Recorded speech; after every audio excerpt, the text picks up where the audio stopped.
tayo ay sumasabay, no, sa teknolohiya.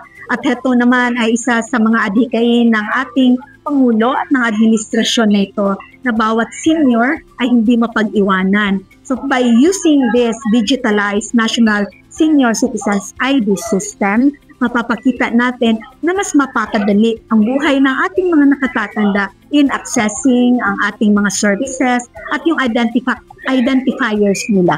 Hindi naman natin isinakaila na hindi lahat may cellphone una. Pangalawa, hindi din kaila sa atin na meron ding mga hindi techie. Pangatlo, ang problema natin sa internet. At pang-apat ay kung titingnan natin ay yung kakayahan nila na matuto para dito.